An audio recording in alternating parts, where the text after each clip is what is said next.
Hi, Annika, Lidne, and Jason Calacanis from Future of Web Apps in London, 2010. And you're like a really famous web entrepreneur. Okay. Yeah, you are.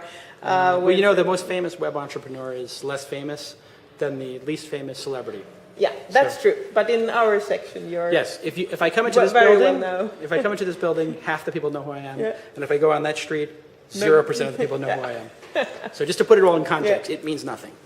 But you founded and sold Weblogs Inc. to Correct. AOL, Sure. and now you are head of Mahalo. Yep, Mahalo. And I don't think the Scandinavian audience is so familiar with Mahalo. So what does it do? Yeah, so Mahalo does basically, it's a place where you can learn anything. And so we're combining Yahoo Answers, question and answer, with topic pages like the Wikipedia, where you can read a topic page, and maybe even a how-to article, how to accomplish something, and even video. So if you wanted to know how to play a certain, guitar chord, and if you type how to play guitar chords, actually in Google, you'll see we're number 1, 2, or 3 for that. When you click on the page, we have a video of how to play a C chord, a D chord, an A minor, an E minor, etc.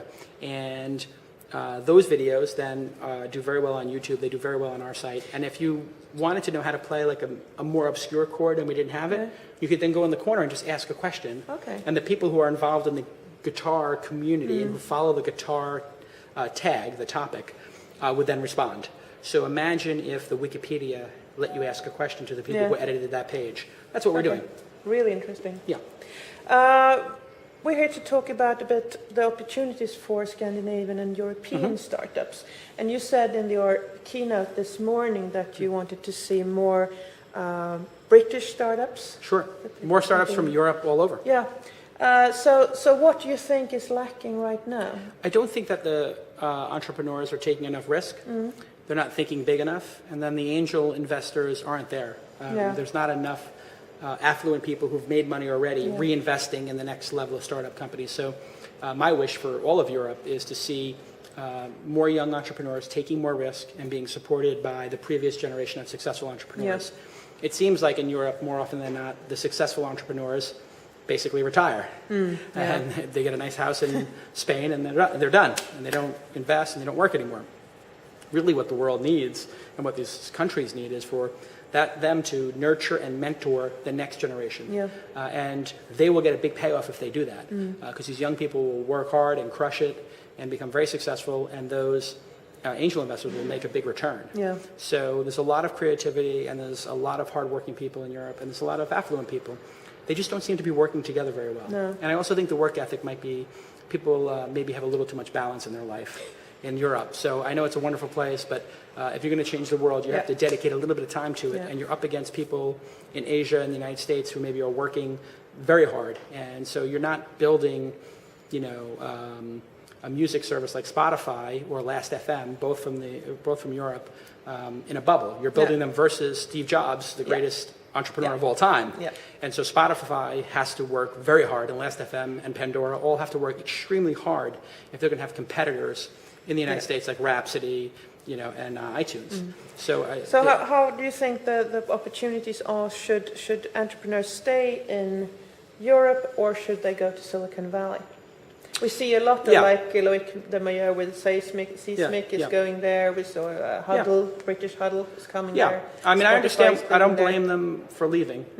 I don't think that the governments are particularly supportive. And I don't think the laws are particularly supportive. In the United States, you can move much faster as a company. And you don't have to, the Scandinavian companies have to protect the workers by putting in years of salary. Correct me if I'm wrong, into... It depends on the country. Depending on the country, years and years of salaries into escrow. And it's sort of unreasonable the amount of time people can take off. And that it just doesn't work for startup companies. So what they need to do is take startup companies under 100 people, under 50 people, and give them a different set of rules that will put them on par with the other countries. So if you said people under, companies under 50 don't have to obey these specific laws about human capital, and when they fire people, they can just fire 10 people and they don't have to pay their salary for a year. They pay it for a month or something more reasonable.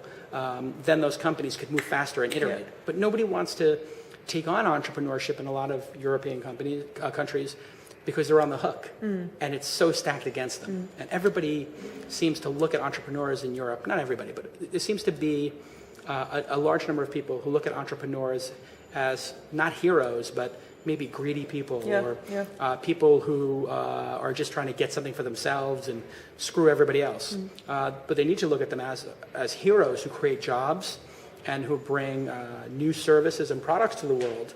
And Europe just isn't competitive with the rest of the world anymore. Well, actually, I heard a guy from North Zone Venture Capital. Yeah.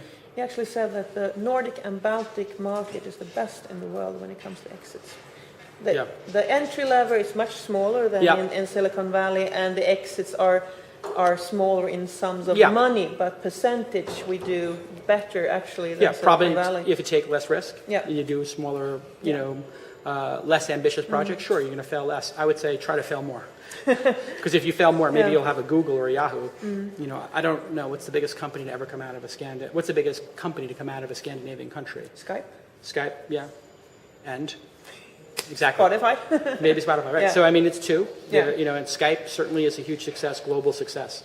I mean, that's the biggest success in Europe ever for an internet company. And Spotify, we'll see. You know, Spotify is not successful yet. They're promising. So, you know, I would like to see every country in Europe have their own Skype, just like the United States has Google and Yahoo and AOL and Microsoft and Twitter and Facebook. I mean, there's a long list that never ends of very successful multi-billion-dollar companies in the United States. Why? We take more risk, and we're cheerleaders for entrepreneurs and CEOs. We celebrate capitalism and we celebrate entrepreneurship, and capitalism is a great thing. It just has gotten a little bit of a black eye because there are people who are stealing and cheating, and they worked at banks, but those are criminals. Those are not entrepreneurs and startups.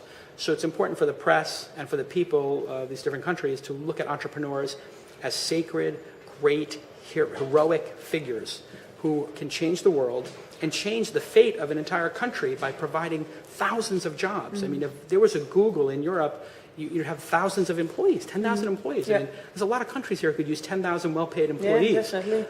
And if you don't support the entrepreneurs, you'll never have that. And Google was made by a bunch of, you know, sons of immigrants, and they would never have gotten the support in Europe. So any entrepreneur who wants to come to the United States and put those jobs in our country, sure, by all means, come. Yeah.